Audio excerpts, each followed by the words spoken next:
আসসালামু আলাইকুম রহমতুল্লাহ। সকলকে জানাচ্ছি আন্তরিক শুভেচ্ছা এবং অভিনন্দন। আপনারা জানেন আমাদের ফেসবুক পেজ এবং ইউটিউব চ্যানেলে আমরা সর্বদাই চেষ্টা করি সবসময় খামারিদের জন্য গঠনমূলক কিছু তথ্য বা পরামর্শ দেওয়ার জন্য।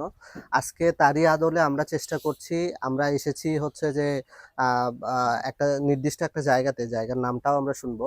সেই জায়গাতে এসেছি এবং ফারিস এগ্রো নামের যে এগ্রো বিজনেস রয়েছে এবং এখানে যে হাঁসের খামারটা রয়েছে, সেই খামারে এসেছি এবং আজকে আমরা কথা বলবো এই খামারের যিনি তত্ত্বাবধায়ন আছে এবং দায়িত্বে আছে, পাশাপাশি উনি হচ্ছে যে ভেটেরিনারি ডাক্তারও এবং এই খামারের বিভিন্ন ধরনের ঔষধ বা তথ্য পরামর্শ এই সবকিছুর সাথে যিনি জড়িত, তার সাথে সরাসরি কথা বলবো এবং হাঁস বিষয়ে বিভিন্ন ধরনের তথ্য পরামর্শ জানবো এবং বিভিন্ন রোগ বালাই, তারপরে হচ্ছে যে হাঁসের বিভিন্ন ধরনের ওষুধ তথ্য এই সব কিছু সম্পর্কে জানবো। ভিডিও না টেনে সম্পূর্ণ ভিডিও দেখার অনুরোধ রইল। চলুন দর্শক সরাসরি তার সাথেই কথা বলি। আসসালামু আলাইকুম ভাই। ওয়ালাইকুম আসসালাম। কেমন আছেন? আলহামদুলিল্লাহ ভালো আছি। বড় ভাই, শুরুতে একটু আপনার নাম এবং পরিচয়টা একটু জি, দিবেন। আমার নাম মোহাম্মদ আমিনুল ইসলাম। আমি এই প্রাণী সেবায় মানে যতটুকু পারি জি, জি। আ হলো আমাদের এখানে তো তেমন খামার নেই। হুম, হুম। তো যতটুকু পারি যারা আশেপাশে আছে আমাদের এখানে আ জি, জি। হলো তাদেরকে এই হাঁস সম্পর্কে বা প্রাণী সম্পর্কে একটু সেবা দেওয়ার জন্য, আগ্রহ তৈরি করার জন্য যাতে আমাদের আ হলো দেশের যে চাহিদাগুলো আছে হুম, হুম। আ হলো আংশিক হলেও তারা যাতে মিটাতে পারে। বিশেষ করে এজন্য উৎপাদন হ্যাঁ, ব্যবস্থাটা। উৎপাদন ব্যবস্থা জি, যেরকম জি। আমাদের উত্তর অঞ্চলে হলো মধ্যে দেখা যায় যে সারিয়াকান্দি, সোনাতলা, এই যে বগুড়া জেলার এখানে হুম, আমাদের এদিকে কিন্তু হাঁসের খামার অনেকটাই কম জি, জি। বা কেউ সাহসও পায় না এরকম জি, করতে। জি। তো এটার একটা কারণ হলো যে আ আমরা জানি যে আমাদের অনেক রকমের কথাবার্তা বা অনেক রকমের চিন্তা ভাবনা আছে হুম, যে হাঁসের বিজনেসে অনেক টাইমে লস হয়। হুম, হুম, হুম, আমরা যেরকম জানি যে ডাক প্লেগ হুম, হুম, যে ডাক প্লেগ সম্পর্কে হয়তোবা সঠিক আ হলো ধারণা হুম। বা সঠিক ট্রিটমেন্ট না থাকার কারণে বা সঠিক পরামর্শ না পাওয়ার কারণে। তো এই যে এই যে একটা হলো খামার আমাদের এখানে। তো হুম, আমাদের এখানে যে আমাদের উত্তরাঞ্চলের মধ্যে আমি মনে করি যে সোনাতলার মধ্যে এত বড় খামার আর এখনো হয় নাই। হুম, হুম, আমাদের ভেটেরিনারি সার্জন স্যার আছে। হুম। ওনার থেকেও আমরা পরামর্শ নেই। জি, মানে জি। আমরা আমাদের সেন্সে যতটুকু কাটাই আমরা এতটুকু জি, জি, জি। পরামর্শ দেওয়ার চেষ্টা করি। যখন আমরা পারতেছি না আমরা স্যারের শরণাপন্ন হই। জি, আ জি, জি। হলো হাঁস নিয়ে যাই, সেখানে নিয়ে যাই স্যারকে বলি। মানে ইনস্ট্যান্ট প্রাথমিক যে চিকিৎসাটা, এই চিকিৎসাটা মানে একটা জিনিসকে প্রাথমিক যে আ হলো পর্যায়ে যে চিকিৎসাটা দরকার, সামথিং যে ও ও হলো ঔষধপত্রগুলো দরকার সেগুলো দেওয়ার আমরা চেষ্টা করি। কিন্তু হুম, মূল যে চিকিৎসাটা সেটা আমরা সার্জন স্যারের থেকে বুঝতে ওনার পেরেছি। সাথে বিশেষজ্ঞ পরামর্শ, ডাক্তারের হ্যাঁ, পরামর্শ নিতে। বিশেষজ্ঞ ডাক্তার থেকে পরামর্শ করে আমরা এটা দেওয়ার চেষ্টা করি। বুঝতে পেরেছি। আপনি একটু দর্শকদের উদ্দেশ্যে একটু ১ম এ জানাবেন। আসলে হাঁসের ক্ষেত্রে আপনারা যতদূর জানেন, আপনি তো এটার সাথে অনেকদিন হলে জি, সম্পৃক্ত। জি। তাহলে হাঁসের ক্ষেত্রে মূলত রোগ কতগুলা? হাঁসের ক্ষেত্রে আসলে মূলত রোগ আমরা জানি যে ডাক প্লেগ, ডাক কলেরা, জি, এই ২ টা হলো রোগই আপনার বেস্ট জি, মানে জি। বেশি সবসময় হয় সবথেকে। হয় বা হলো মারাত্মক ধরনের। হুম, হুম। তো আমি মনে করি যে এই ডাক প্লেগ এবং ডাক কলেরা এই যে ভ্যাকসিন গুলো যে পাওয়া যায়, সরকারিভাবে ভ্যাকসিন পাওয়া যায়। বিভিন্ন বেসরকারি কোম্পানিগুলো আছে এগুলোর থেকে ভ্যাকসিন পাওয়া যায়। হুম, তো আমরা মনে করি বা আমার অভিজ্ঞতা থেকে, জি, জি। আমার তো অতদূর পর্যন্ত পড়াশোনাও নাই। আমি জি, জি, জানি জি। না অতটা। তবে আমি মনে করি যে বাস্তব যে জিনিসটা থেকে যে হাঁসের যদি আসলে আ আপনার টিকা ব্যবস্থা, তারপরে সার্বিক যে পরিবেশটা আছে, এই পরিবেশ সম্পর্কে মানে যে বায়ু সিকিউরিটিটা যে আছে, হুম, হুম। এটা যদি মেইনটেইন করা যায়, আলহামদুলিল্লাহ হাঁসের তেমন মানে রোগবালাই আ হলো একটু ট্রিটমেন্টের মধ্যে রাখলেই ভালো উৎপাদন করা বা বুঝতে পেরেছি। সুস্থ ইয়ে রাখা করা সম্ভব। সম্ভব। আচ্ছা, আজকে আপনি একটু তথ্য দিবেন। আজকে আপনি হচ্ছে যে এই খামারে তো আমরা আসার পরে জি, আসছেন। জি, জি, জি। আসলে মূলত কিসের জন্য আসছেন এবং বর্তমানে হাঁসের আপনি কি ট্রিটমেন্ট দিচ্ছেন সেটা একটু জানাবেন। এখন আমরা আমি ওষুধ নিয়ে আছি, এই যে থায়োবিন নিয়ে আসলাম। জি, জি, জি। এটা থায়োবিন। আমরা হ্যাঁ, হ্যাঁ। জানি যে থায়োবিনের মধ্যে B1, B2 জি। এগুলো থাকে।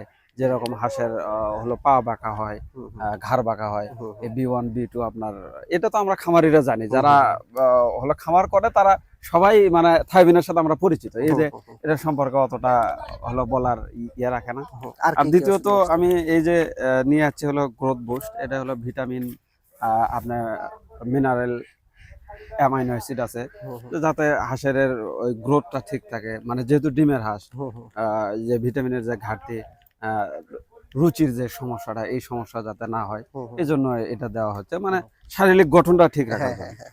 আর এটা হলো ইফস, আ এটা দিচ্ছি। এটা এটাও আপনার হলো মিনারেলস আছে, তারপর ভুট্টা ফেসপান আছে, মানে ডিমের উৎপাদনের জন্য, ডিমের সাইজ বা ডিমের গঠন ঠিক রাখার জন্য এগুলো আমরা ব্যবহার করতেছি। তো মোটামুটি ইনশাল্লাহ ভালো আশা করা যায়। তো এখন আমাদের হাঁসের যে কন্ডিশন, সেই কন্ডিশনের উপরে এই ওষুধগুলো চলতেছে এখন।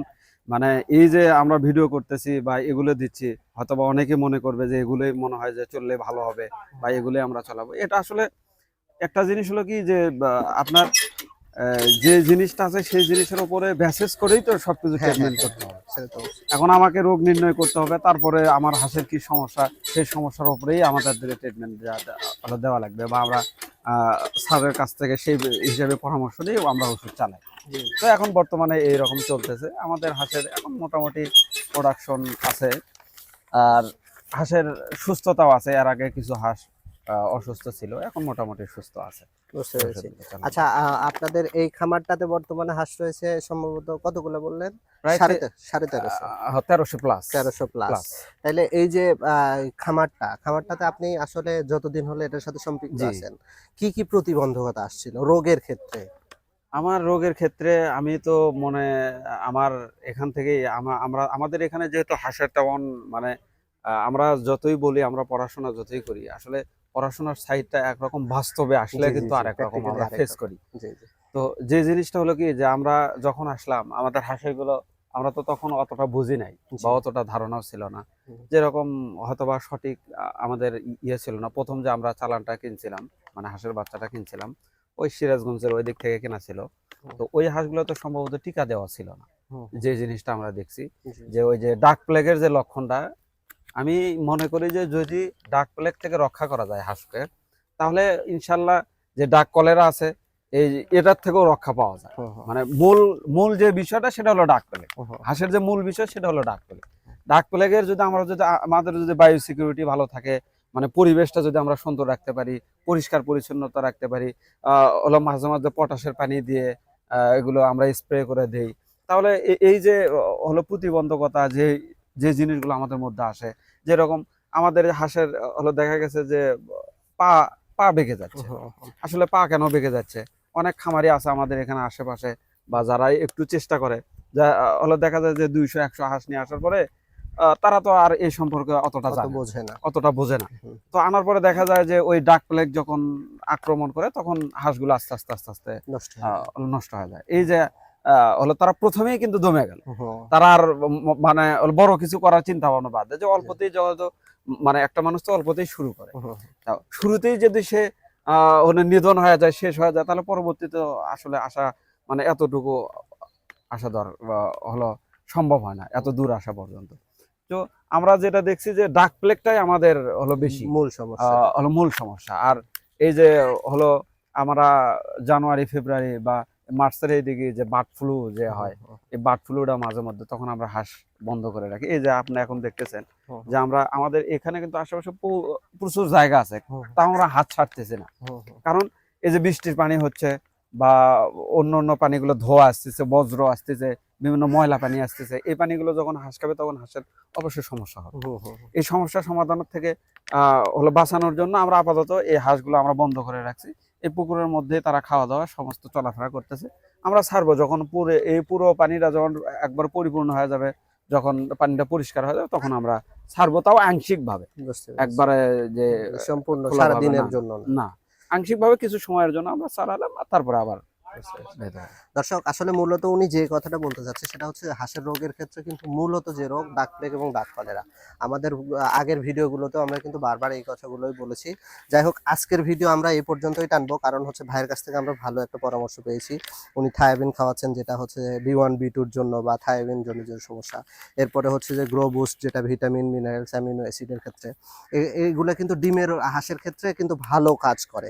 এরপরে উনি দিয়েছেন হচ্ছে যে ই ফসফেট, যেটা ভিটামিন ই সেলিনিয়াম বা ইর সাথে, তারপরে হচ্ছে যে র্যাপিড মিনিমাম এক্সারসাইজ, এছাড়াও হচ্ছে সোলিনিয়াম প্রোডাকশন, যেগুলা এগুলো ডিমের জন্য কিন্তু খুবই ভালো কাজ করে। বিশেষ করে সেলেনিয়ামসিস বা এই জাতীয় যে ডিমের সমস্যাগুলো হয়, সেই সমস্যাগুলোর ক্ষেত্রে কিন্তু ই ফসফেট খুব ভালো কাজ করে।